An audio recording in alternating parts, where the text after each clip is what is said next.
လောပြီနန်နန်လေးကျင်းငါသည်ပြုတ်မီးဖောက်ဘူးသည်ပြုတ်နားလေးရကြွကြွနဲ့ထမ်းသီးတစ်လုံးကောက်ရတာ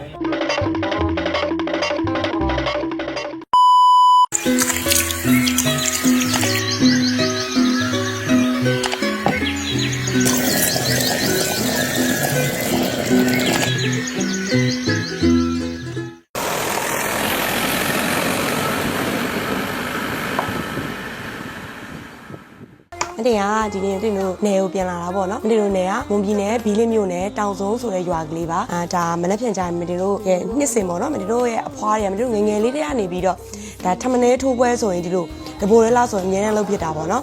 ထမနဲထိုးပွဲအဖွားကလည်းလှူတယ်အများတော့အိုးအများကြီးလှူတယ်ဒါမတင်တို့မြီးတွေကလည်းတက်နိုင်တဲ့မြီးတွေကလည်းဒါပေါင်းပြီးတော့လှူကြရပေါ့နော်အဲဒီထမနဲထိုးအလှူလေးကိုလိုင်းနဲ့ဒီနေ့အဖွားတဲ့စက်တိုင်းချက်တာလေဆိုတော့အမေနဲ့အဖွာတာစက်တိုင်းမှာဒါကတော့ဒါချောင်းငါးလေးကပ်လူးငါးလို့ခေါ်တယ်ဒါလေးအချောက်ချက်တာဒါကတော့ကျမတို့နယ်မှာတော့ချမောင်ဟင်းကိုဒီလိုဟင်းပုံစံအနှစ်နဲ့ပဲချက်တာဒါကတော့အဖွာကိုယ်တိုင်တိတ်ထားတဲ့ငစရိုင်းရေချိုငပိလက်လက်ဆက်ဆက်ငပိအယောနောကင်ဓာတုဗေဒကင်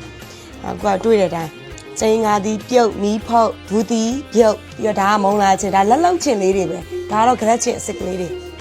ဆွဲတော့ပါမယ်ကျမရဲ့မြုပ်သီးမုံကြီးသွားလေးရသေးပါတယ်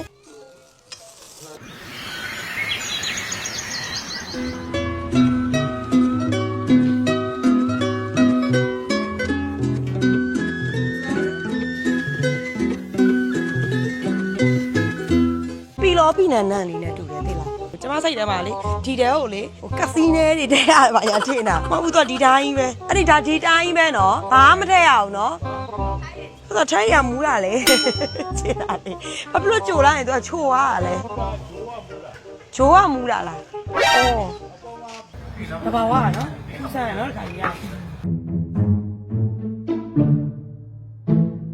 ခုနကကျွန်မဥပဒေဝင်သွားတာထမ်းသီးတစ်လုံးကောက်ရတာခွဲအိုးမိုက်တယ်ဟုတ်လားခါကြီးရခါဟုတ်တော့ဟုတ်နေထိုင်းရင်လည်းကြတော့မကြသေးဘူးအခုလာဝဲလူကတန်းစီအဲ့ကေလာသားတောင်ကြီးမှာအနိဆိုင်နမဲရှိတယ်ဦးချစ်ပူထိုင်းတာဦးချစ်ပူထိုင်းရတာနမဲမသိဘူးအများတော့ဝင်ထိုင်းရထားကြရဆက်ဆက်လို့ချင်းဒီဆိုင်မှာလာတော့မသိကျမတို့လာမေးကျမလမ်းညုံဒါကလေမသိလို့ဒီဘက်နယ်ပေါ့နော်ကေလာသားတောင်ရှိတယ်ကေလာသားတောင်ရဲ့တောင်ချီမှာသူတို့ထန်းတော်လေးရှိတယ်အဲ့မှာအဲ့ဒီခြံဝိုင်းထဲမှာပဲထန်းတော်ရှိနေတာလေသူတို့ကိုပိုင်တာထညက်ချက်တာတယ်ကျွန်မတစ်ခါမှမမြင်ဘူးပြောရရင်မီဒီယာတွေကတင်ဆက်တဲ့ TV ထဲမှာပဲမြင်ဘူးတာကျွန်မအပြင်မှာအခုမြင်တာမိုက်တယ်ပင်ကြရေဗာလဲထန်းပင်ကြရေ